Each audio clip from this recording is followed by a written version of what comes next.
It's Political Dead Duck. It's August 7, 2009, and this is about a protester who got beat up, and I'll put a link up in the left-hand corner for the source to the video. The protester was beaten up. He's just a normal person. He was handing out "Don't Tread on Me" flyers, and he was just trying to say, look, the government is too big. I might not be able to change anything, but at least I won't let them change me. Now, it was freedom of expression. He was beaten up, stomped on, jumped on, seriously intimidated, threatened, traumatized, and he's just a simple citizen who wanted to have his voice out there, even though it was small and unheard of. But I mean, the protesters just sawed up on him. The union thugs is what they are. They're no different than Acorn. I mean, they're paid by government, they're sponsored, they're grown, they're groomed, they're patted on the back by the government to do certain things, and that's all. This is, freedom of expression. Now, the reason that isn't so important is the Americans' First Amendment right guarantees that you have your opinion, and that no one can take that away from you. Everything after that becomes a thought crime. It's an extraordinarily important right.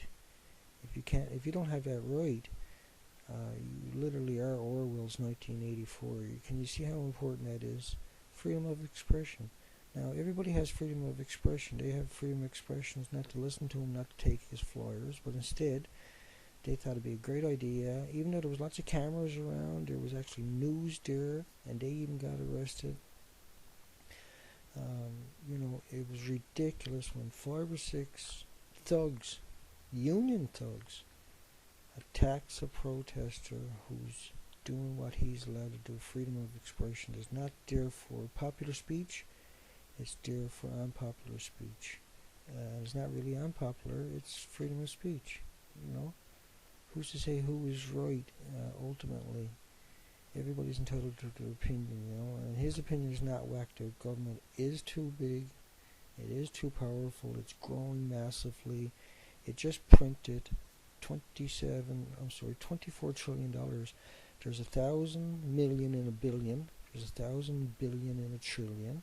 That's 24,500 pound pallets, like you would see a forklift picking up, those big 4x4 pallets. Around 500 pounds of money, 24,000 of them. So basically, 8 or 10, 12 football fields of money. Can you imagine how much work and time and paper and resources goes in to print that? That's a private Federal Reserve.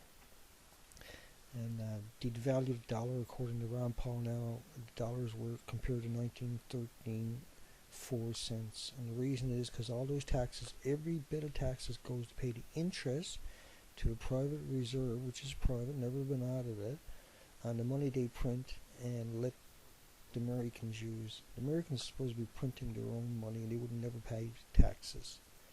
So you can see how horribly wrong this organization is. Private. No one knows who runs it, owns it, controls it. We assume it's the Bilderberg Group because everything points straight at them. But anyway, best wishes to you and your loved ones. It's the Political Dead Duck.